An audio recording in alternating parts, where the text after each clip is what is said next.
Okay, thanks everyone for coming. Got a few things to talk about. Sheriff's Department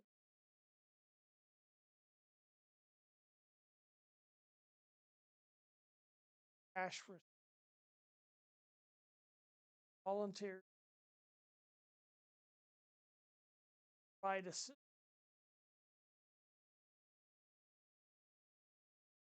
not group, a lot of different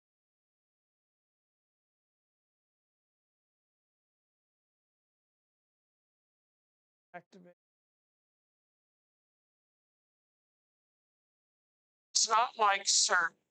You're not going to go out and do like work in houses or things like that, but it's going to be to assist in a disaster in all different types of roles.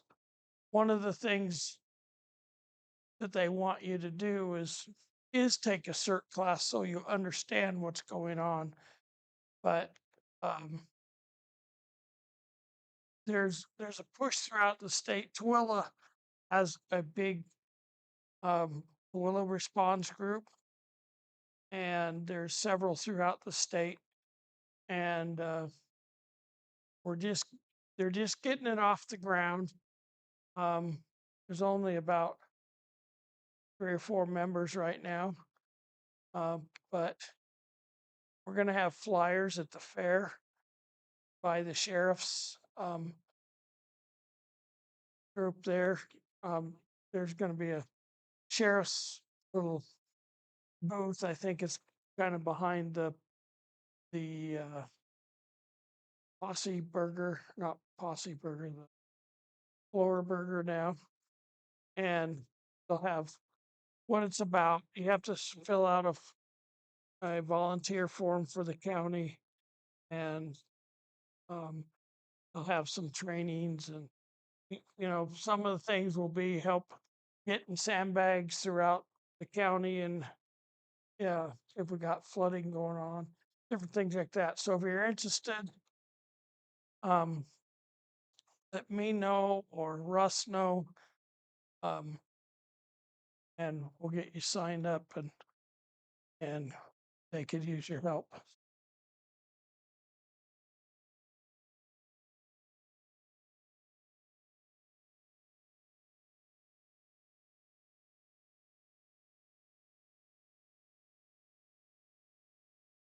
It's separate. It's not really. It's almost nothing to do with radio. It's mainly about helping um, the the county out with and assist Will and his team on doing all sorts of different jobs. There'd be some of it. We have a rehab trailer. So if there's a large incident and not so much fire because they do their own, but SWAT, things like that, certain times where people need rehab, there's some tents in there and they got misters to cool people down and make sure they got water and hydrated and things like that. We'd have a group that would, that would be one thing that might be called out to. Lots of different things, and it's really in its infancy of what could be done. So um, if you think about it and want to go more, learn more, go to the fair booth, and some guys in there to help you learn more about that. So one of the things that Scott can attest to is nowadays when there's fires, there's emergencies or disasters, besides regular communications, internet is one of their big things they want because they can do so much with that they can't do just over voice or telephone or anything like that. And most of especially on fires, a lot of the areas that go, there is no cell phone coverage and there's nothing like that. So the emergency communications teams are doing is deploying internet either with Starlink, almost no Viasat anymore, but they may also do other cell phone stuff, and we'll talk about that a little bit later. This is kind of, I don't know how live or how real this is, but these are all satellites, but the ones with names like this are actually Starlink satellites, but there's other satellites in there too, and it shows how they're moving through the sky.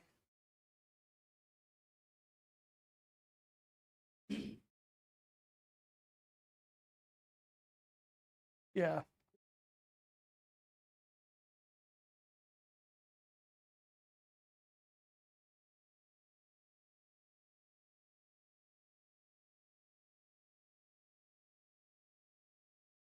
Okay, most of y'all know what Starlink is. It's a satellite internet constellation developed by SpaceX. The concept was launched in 2015. The first launch date was March 24th of 2019. Most all of them are using Falcon 9 SpaceX rockets to get them deployed. The first year, they got up 60 satellites. Last Thursday, when I made this, there was 9,543. There's like another 70 up this week.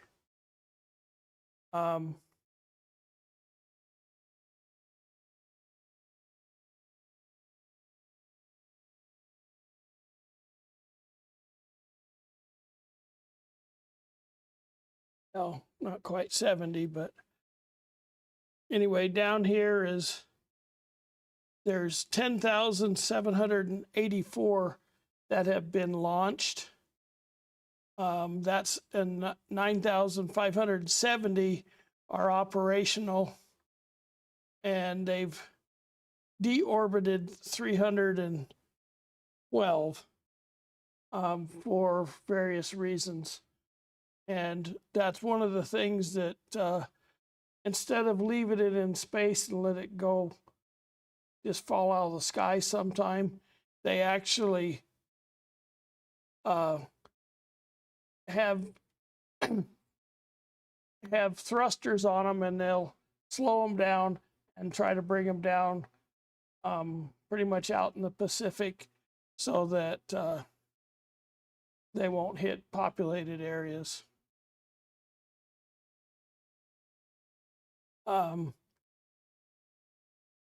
Somewhere in here it says that 54% of the satellites that are up now are Starlink.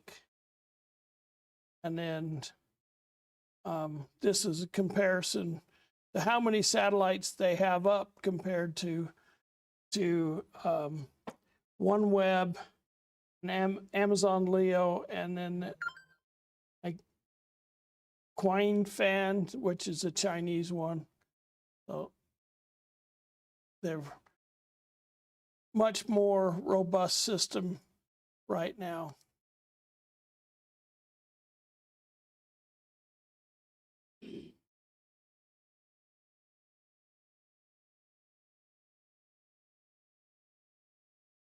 Some of this information is kind of dated.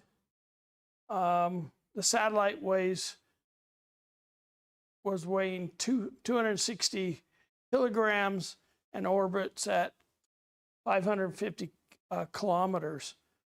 But they're starting to move them down closer, down between closer to 330 kilometers, which will give them less latency. The latency will go down because they're closer.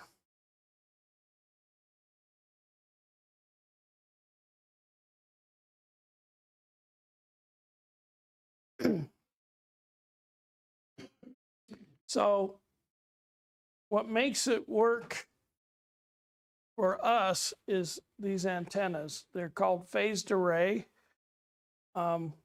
which means that inside these antennas, there's several hundred, if not, and some of these larger ones, over 1,000 small little devices, which is a phased array antenna. And they have groups of them. I think there's 64 in each group, and there's a microprocessor that changes their phasing in relationship with all the rest of them, so that they can point these directly at a satellite and follow the satellite. So, and because it's so many different phased array antennas, the beam width is very, very narrow. Instead of, say, like a 3-element Yagi that's going to be this wide, these things are very narrow and follows those spacecraft across the sky. And as soon as it gets to where there's a better one, it switches and goes to the other one. There's also ground stations. That's how the internet gets up to the satellites. When Starlink first came out many years ago, I looked in Utah and there was one ground station. And that first picture I had up there showed the ground stations. And around Salt Lake, there looked like to be about 6 ground stations. And then they're putting one up on the way to Snowville. There's one down by Price. There's some down by St. George, and they're getting a lot more ground stations to help with the speed. And so they are also sending data up to the satellites, and then the satellites use a laser to talk to each other's satellites. So they shoot lasers between them and send data between the satellites to keep the internet going. So this is kind of how it looks following the satellite. We'll put this up, but there's like a 30-minute video here on how all this works, how the phased array works, how the little devices are powered, and how they transmit and receive. But it's way in depth, and we're not going to go into that video. But if you want to go look at that, it's pretty interesting how they do that. A lot of stuff we do in ham radio. Okay, the coverage is pretty much global now. At the poles, there's not much, but there's not many people at the poles. But it goes way up into Canada and Alaska. And when the first time, about 4 or 5 years ago, I went to Quartzsite, Arizona for the winter. And when I thought, man, the internet down here is really bad. It was only cellular internet, and the problem was there were so many people using it that it wasn't good. I bought a booster, and that didn't work because it wasn't that I wasn't hearing it. It was there was just out. Those that don't know, Quartzsite in the wintertime has how many people, Cordell? Close.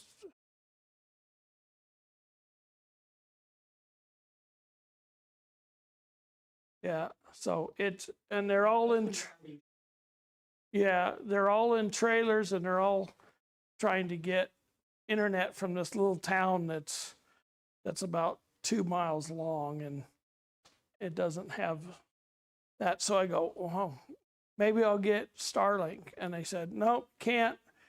That area is not covered, or we're only selling them to certain people, and it was pretty hard to get at the time. And then a year or two later, it was like anybody could go buy them, and now you can go down to Home Depot and pull one off the shelf.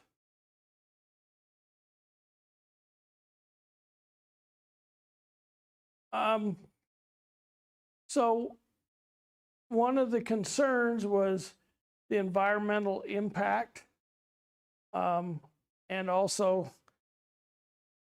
to astronomers, they've complained, oh, there's all these things in the sky, and we're trying to look at something, and here comes this thing flying by. They've actually not trying to totally discard it. They have, I think they call it a color now that they put on these satellites. They call it dark sat, and it's one of the coatings that is the least reflective, so that it does not, because what you see is the reflection from the sun hitting this satellite, and it comes back, and that's what you see. So they're they're doing things like that, and like I said, they deorbit them. They don't leave space trash up there. When it's either old satellite or the satellite's not working properly, they tell it to come down, and they bring it down and try to bring it down where they want to.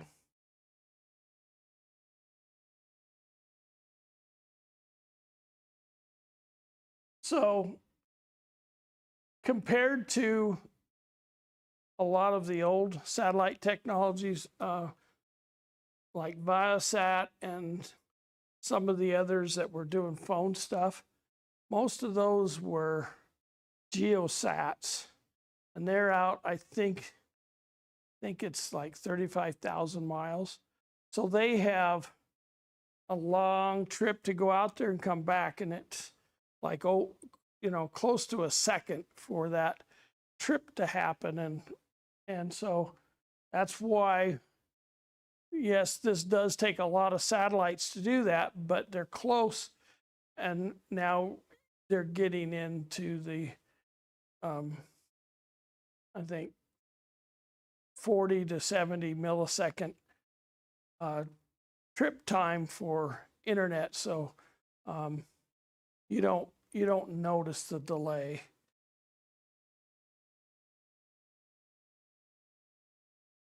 Some of the differences between Starlink and traditional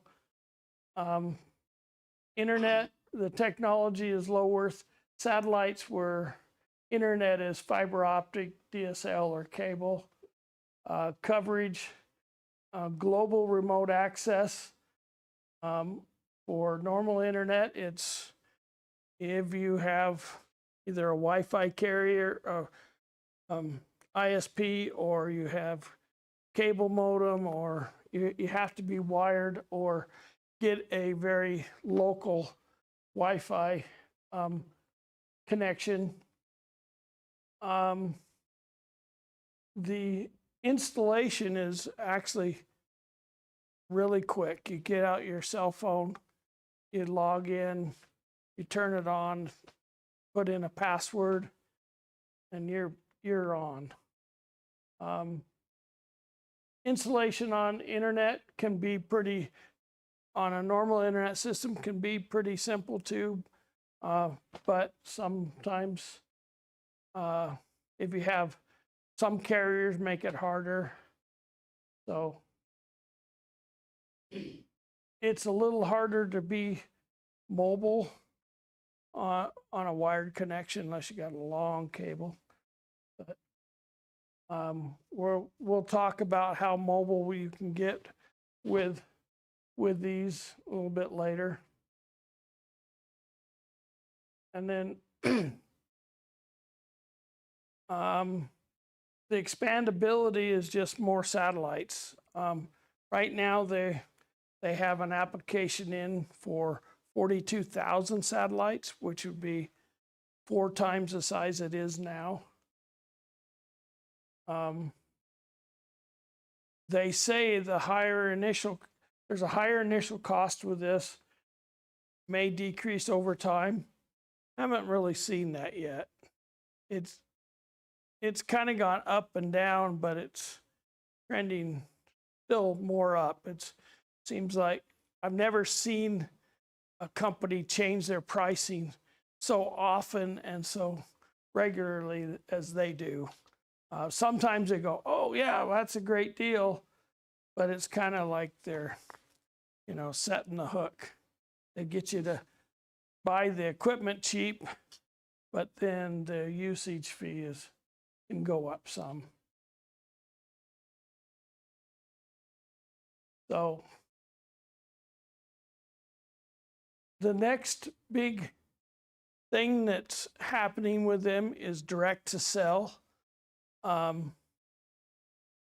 Being able to take your cell phone out and not worry about cell phone towers, and you'll have internet anywhere you're at. You'll have phone service, whatever. I have a Verizon phone, and right now to get satellite texting, it's only through T-Mobile. So I called and said, I want an eSIM. And so this phone has both T-Mobile and Verizon on it. The T-Mobile, though, is only for texting. So I can go up Logan Canyon, Blacksmith Fork Canyon, and it will go and say you can text here, and it's only $10 a month for that eSIM because I'm not having a phone service with it. And so, but supposedly this year it will be cell phone calls also, and it won't. They're going to eventually open it up where it's not only T-Mobile. And there's no changes to your phone. Every phone that's out there right now has the radios in it that will work with direct to cell. But also, if you have these running and you're in an area where there's no internet or no cell coverage, you use Wi-Fi calling on your phone and you have full capabilities if you have a dish up. With this T-Mobile texting, I don't need any of this stuff. I just need my phone and that eSIM in there. And the eSIM is not a device. You don't put anything in your phone. You just call them and you tell them there's a number in your phone. Give them that number and they turn your phone on to T-Mobile.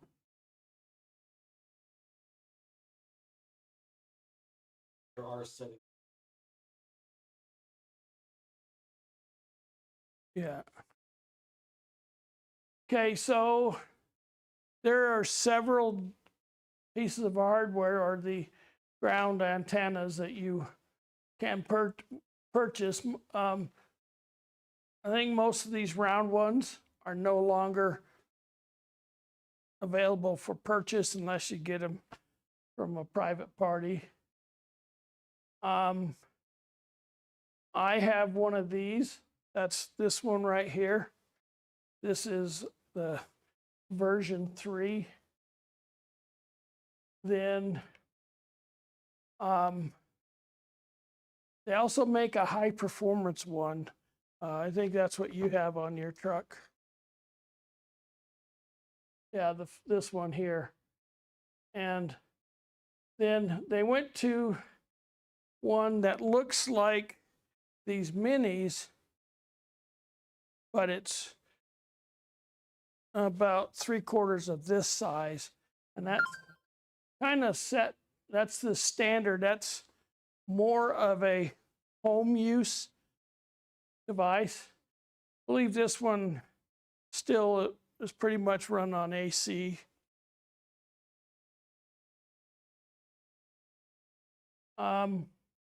So right now, they're pretty much selling version 4s. And that's the Starlink Mini and the Starlink Standard. These two right here. The Standard uses a router similar to this router. And they're selling for about $350. The Starlink Mini is about $200, and the router's built into it. There's an Ethernet plug right on the back of this. So if you want to go wired, you can go wired, but otherwise it puts out a Wi-Fi signal. Same as this. This doesn't put out a Wi-Fi signal. This does. And this has to be plugged into it. I had this one first, and this one does not have Ethernet. So that's what this little device is. So this normally plugs in right to here, but if I want an Ethernet cable so I can go to a wired network, I have to put one of these in. I think it was $45 to get that, but now pretty much all of them have that Ethernet router built in. So this also ran at 48 volts. So when I was in my trailer, I didn't want to have to make 110 because this was providing my power plugged into AC. So I bought some devices that I could plug in. This accepts the cable. The cable plugs in here, and then it gives me Ethernet out. I go to this router. So now I'm not using Starlink's router. I'm using my own router, and then this box here goes from 12 volts to 48 volts. And this box here does 12 volts to 24 volts to a PoE, and a PoE is power over Ethernet. It's how you can send power over the cable to the antenna. But what I will explain what this is here, why I have the 24 volts in a minute. Yes.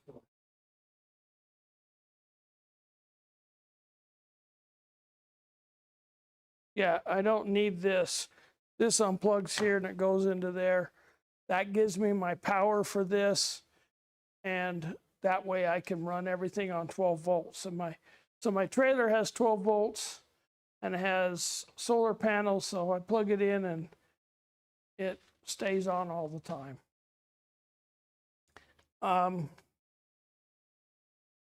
What I do for this Starlink Mini, I use it in my car, and I have a real expensive mount. It's my dashboard. I just set it on the dashboard, and I use this cable here only because my car has an inverter in it. It's got a little 110 port, but I can't fit this in here. So this is easy to plug in this. And the nice thing about it is the inverter doesn't run when the engine's off. So I just leave it plugged in. When I get in my car and start it, it starts this Mini, and in like 30 seconds, I have internet in the car. And my phone's on Wi-Fi calling, so I can be anywhere and get a phone call. So it's covered all the time. We're just showing the Zachary because it gives me my 110 power.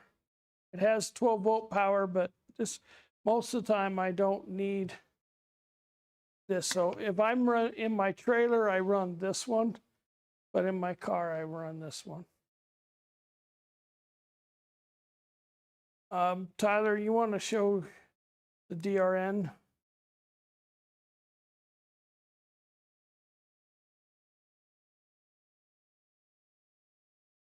Utah DRN, the digital radio repeater guys, they bought 2 of these minis that with some of the funds they had, we keep one up here and one down in Utah County. But anyway, so this all fits in one case. The Starlink Mini fits up in the top. This is all 3D printed, so it just sits there.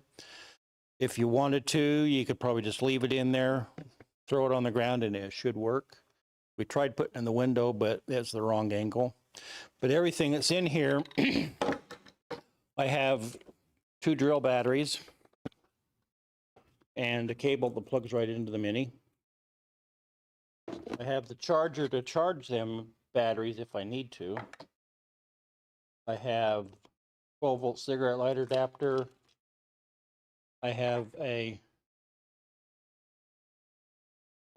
up converter so that I can plug it in to either cigarette lighter or hook it up with my Anderson connectors. And it converts the power to 36 volts to run the Starlink. And also I have this cable that plugs in, and I plug it into my Blue Eddy. It has a USB-C with a PD port, so it senses what the power it needs, and I can run this off my Blue Eddy.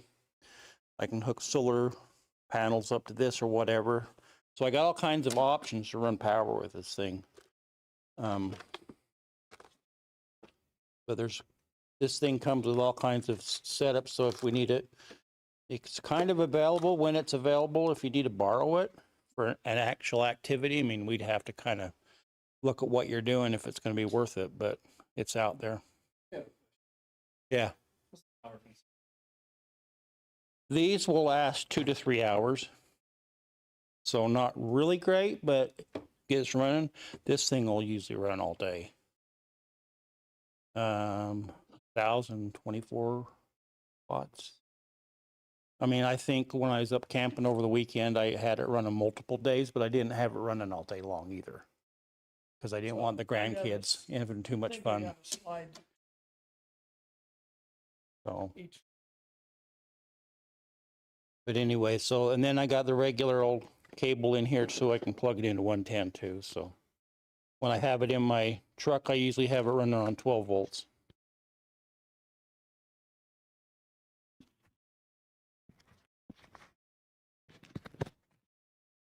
So Utah DRN supplies this for up here, and so it's available for events. Like if you're doing an event, let Tyler know, and Tyler's the keeper of this one. So now that you bought one, how much is it going to cost you per month? So there's two ways to do it. One is the residential way, meaning that's what you want for your home internet. And then the roaming type, the costs are pretty close to the same. But there are some caveats for both of them. These are, if you get over 10 miles per hour, the non-roaming ones won't work.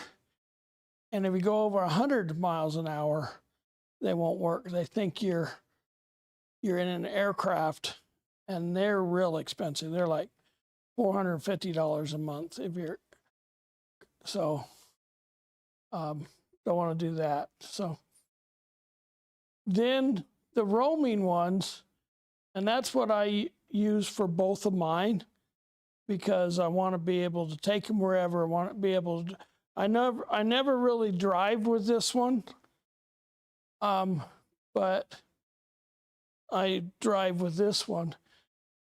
They used to have a pause mode, which was $5 a month. They raised that to $10 a month. So I can say, I don't want to pay this $55 a month, but I don't want to be I don't want to throw the thing away. I want to use it again 6 months from now. You can go in the pause mode for $10 a month, and I'll show what you can do in a second. If I go to 55, I can still drive. I can drive from 0 to 99 miles an hour and get internet, and it works great. And it's not like this one, the old ones, they put this out, and the first thing it does, it tries to find the optimal angle and all that stuff. This one does it all with the phased array, and as long as you're flat or pointed, is it to the south?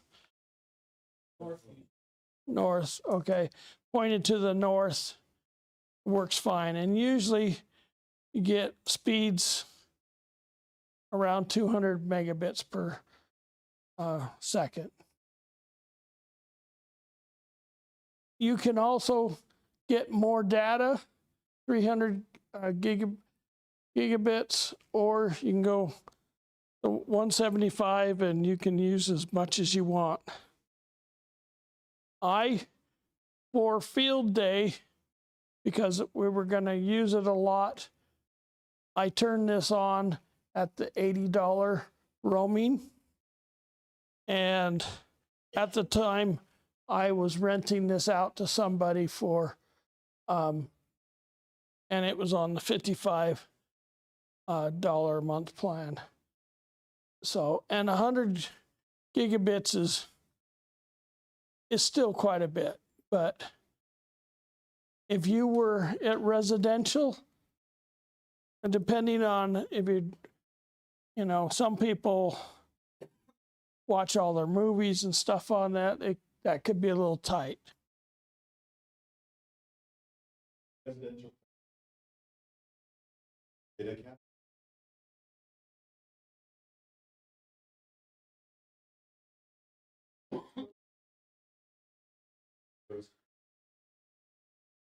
Yeah. So these, they aren't capped, except for the new one coming out will be capped. And we'll talk about that in a minute.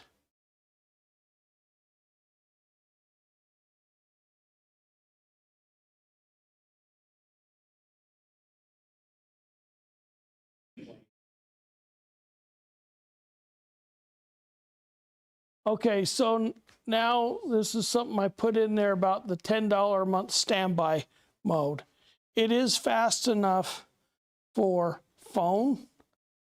I was just with Bryce Berry, and he got his on standby, and he's got 4 cameras on it, and they're working. They do scroll. They do sit there, and they're not fast, but it doesn't doesn't not work. He can still get them. It just kind of takes a while to get them. So if you have the like the Mini and you are in pause mode, you can still drive around and get, well, no, you can't drive around on the $10 a month plan. You have to have the $55 a month plan to drive and still get it. But you can drive and stop, and then you can get phone coverage. So the standby mode can be done for roaming, residential, and priority plans. And like I said, you got the 10-mile-an-hour restriction that you can't get phone calls or anything if you're driving over 10 miles an hour. So this is showing some of the different devices. Let's see if there was a power. Yeah, so the Mini's 25 to 40 watts. The standard 4 is 195 watts. The standard X is 75 to 100 watts. And the standard actuated is 50 to 75 watts. And some of them have a kickstand. I pulled this kickstand off. If you do the kickstand, it lifts it up a little bit, about that much. Then they also send it with a pole mount that slides into it, and you stick, I think it's a 2-inch diameter pole, and screw it in. Tyler's got one in there.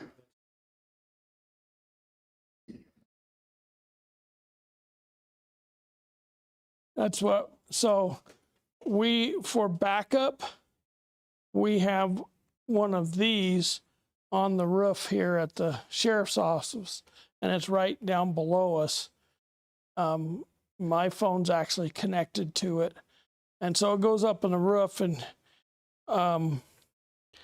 this is a 75-foot cord, and it's long enough to get all the way down here. We may have bought the 150-foot one for that one, but the 75-foot gets you quite a ways too.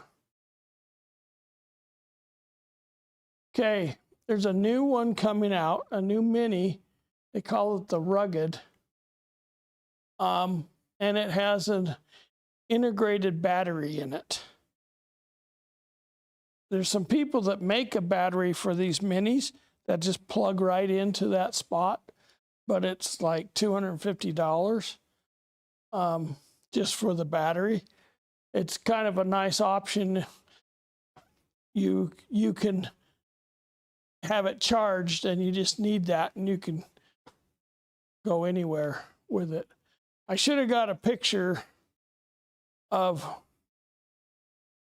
I have a picture, but I didn't put it in here, of this one going on a trek on the back of a horse. Yeah, and he was getting satellite, and he used it for, 6 weeks or so, and worked great. So anyway, you got an internal battery. It charges with USB-C, where the Mini, you have to use an external DC adapter, which is this little white, either this or some of the things like Tyler has other ways to get it. It will run on 12 volts, but it's not optimal. It likes 20 to, I think you can go up to 40 volts pretty easily with them.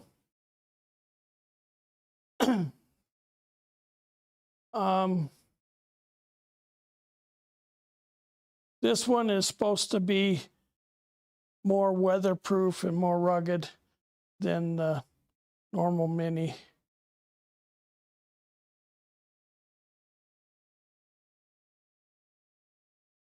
No, it's smaller. and it's thinner. So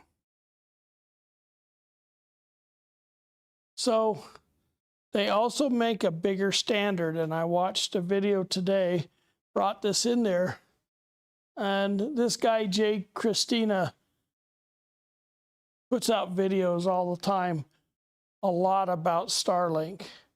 And he's saying the 5th generation one that's just coming out is actually slower and then the 4th generation. And the 4th generation can do, it does normally about 400, but there's no cap on it. It can go as high as you want. But the 5th generation is capped at 375. There's less phased array antennas, so it doesn't receive quite as well. And then even the router is not as good. The 5th generation is a dual router. It has 2 frequencies, where the 4th is a triple router. So that's another reason it can go faster. So essentially this upgrade actually seems to be, it made it easier for them to build and cheaper for them to build. So emergency communications and Starlink.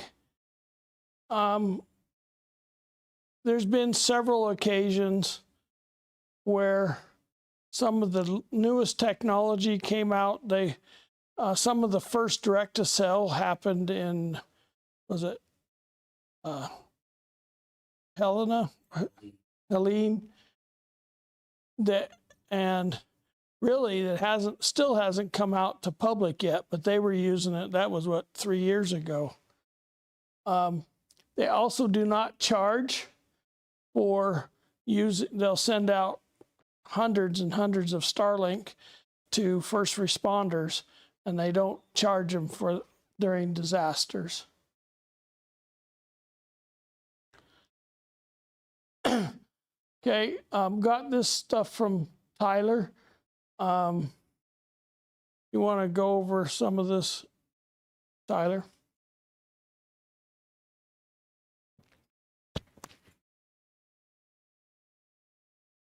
So some of the use cases for amateur radio is we can keep WinLink gateways operational, because not everybody's going to be able to access the internet for the Starlink, so we can keep our WinLink gateways running.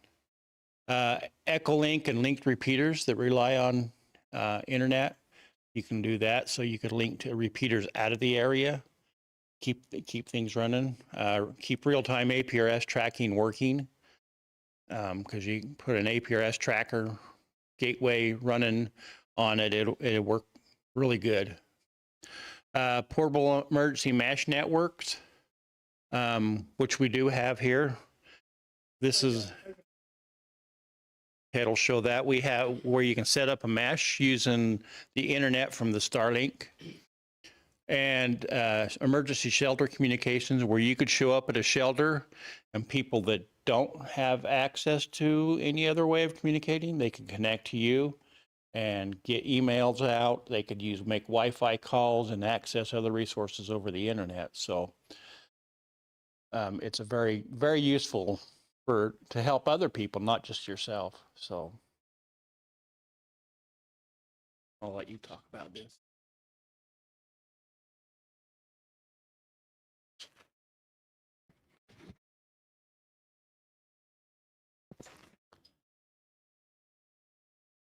Okay, so providing wide area Wi-Fi coverage.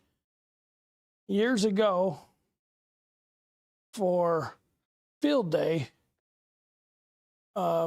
we'd get too far apart for one router to handle the whole camping area for field day. So we got equipment to spread this out and use a mesh network to give us a wider area coverage. And we have used that several times for other emergencies, large trainings, things like that. It gives people a lot of comfort. Just about 2-3 months ago, there was a large fire camp training up Blacksmith Fork Canyon. And so we had over 200 firefighters camped by the hydro plant there in the middle of Blacksmith Fork Canyon. And we set up Wi-Fi calling, both Wi-Fi and FirstNet cellular coverage. We'll show some of the pictures here in a minute. And we used this equipment right here, and we still use it for field day too. So this is a Ubiquiti mesh unit. We can do either with this, we can do 110, and at that place we had 110, so we used that.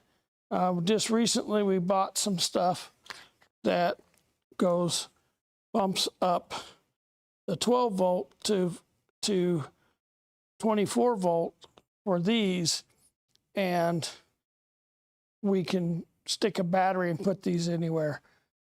These are very simple to set up. You pretty much plug them in, they find each other once you've got them all done.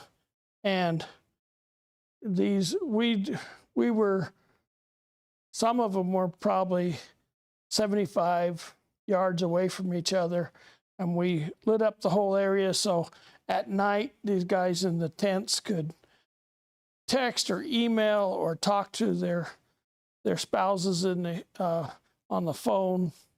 So it becomes quite a useful thing at fire camps or a lot of different disasters, to be able to spread this out and give larger coverage in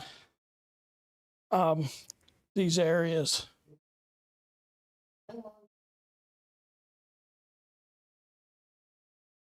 Well, if I get more of these, I could go wherever. One time, Scott and I used these, and the closest cell coverage was probably over a mile away. So we spread them out, and we were doing a hill climb, and we were getting it from the freeway over by Portage, and it was probably even over a mile. So we spread them out and got them internet up into the canyon that they were doing this hill climb in.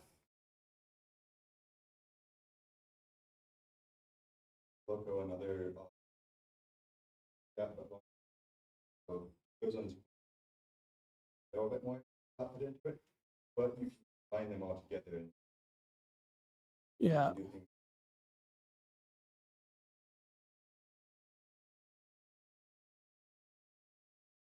Yeah. You can put dishes on them and do. We have a connection from Wellsville to Red Spur, which is like 30 miles, 37 miles and that's how we get internet to Red Spur. So this was part of our deployment. So the sheriff's office was doing SWAT training up Peter Sink's area, and this is called a CRD. It's a compact or cell. Compact. Yeah. So this device, it comes with a Viasat antenna. We took it off and said, don't mess with that thing. Put a Starlink on it. In here is a device that does So FirstNet is a cell phone service for first responders. AT&T won the bid, but they have their own network for FirstNet. So this device through the internet will talk to FirstNet phones, and a lot of law enforcement companies or groups use FirstNet because it's a system built for disasters, and they get priority, and so this will do a footprint of like 5 miles, 3-mile radius. These are the cell phone antennas, and this is where it's getting its internet. And so we've deployed this both at the SWAT training and at the fire training that we went to. And this is, we put one of those ubiquities off of the router. We got a little router and tied it into the internet it put out, and then it fed the other 2 antennas that were across the road from each other. And this,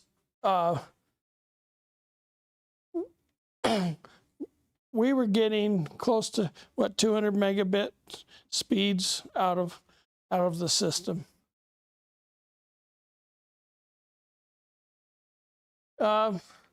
So the advantages is the accessibility, speed, and low latency. And one of the things is the direct to cell that's coming. That's going to really change everything.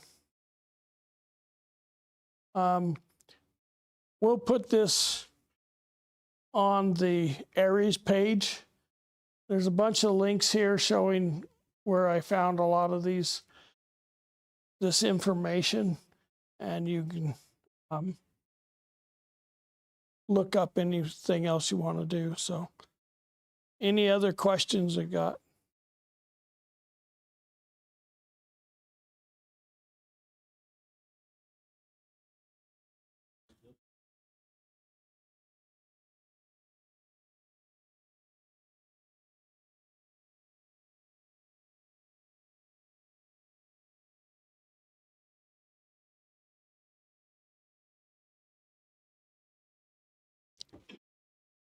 But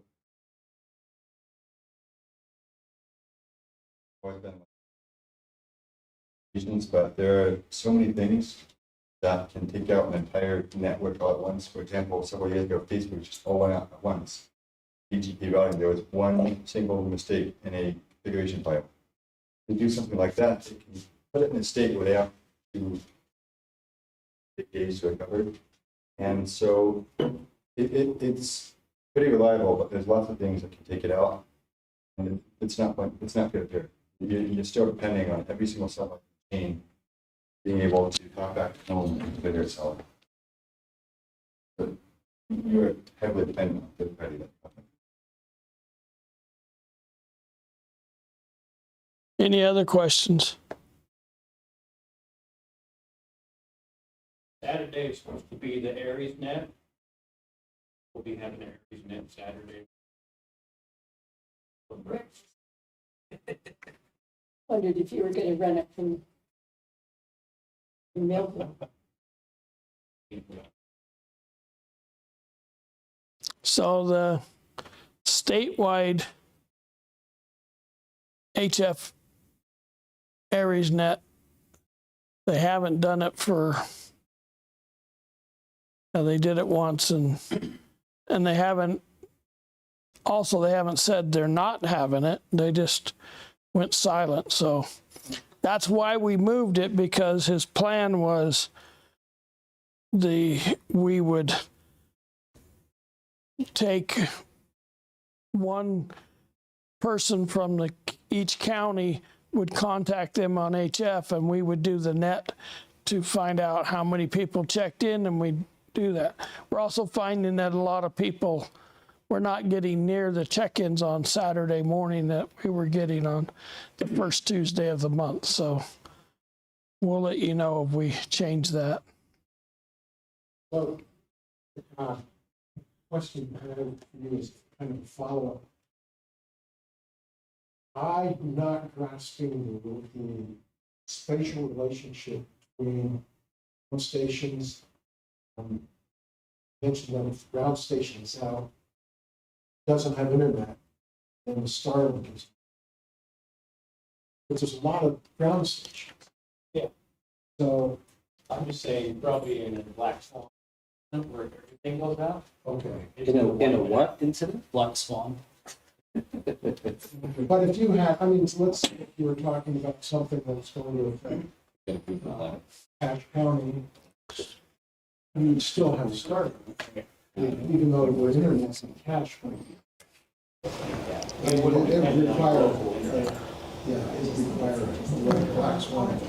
If Like I was saying, with that, the way is, IP networks are very fragile in a sense. They depend on every single node in the network needs to have a proper functioning routing table, and one broken node in the network can take it out. It's not completely perfect.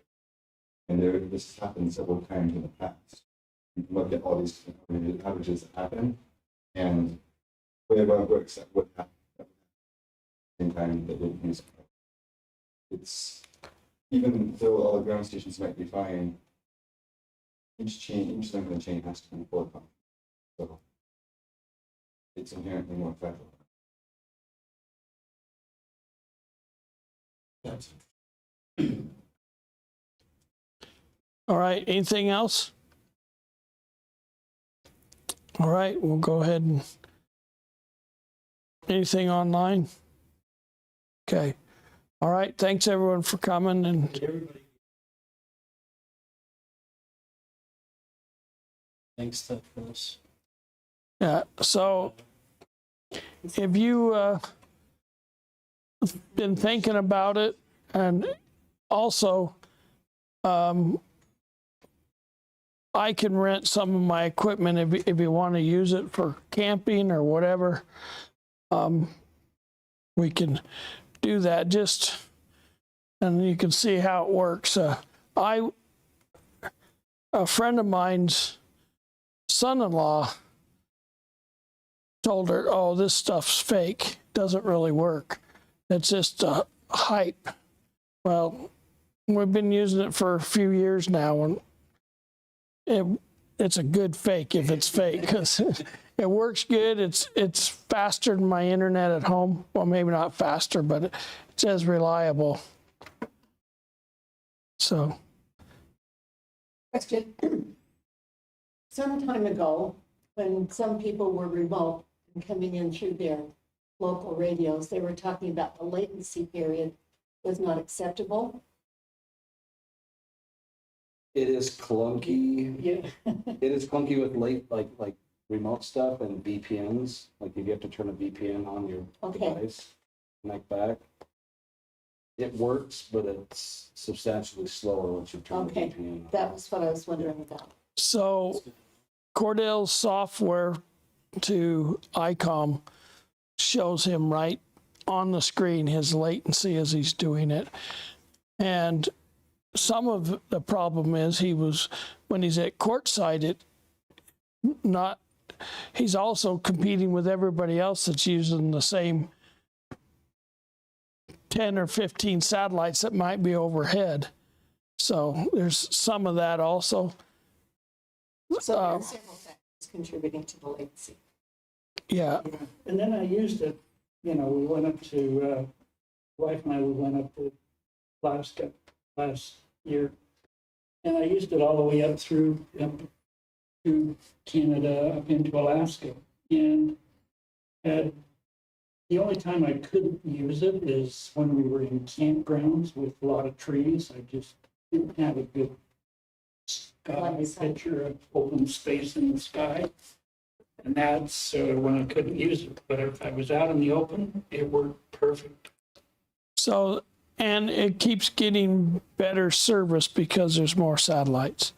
I mean, each year they almost double what they had the year before, so.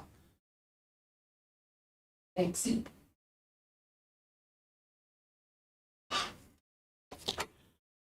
All right, well, that's it for me. Thanks, bud.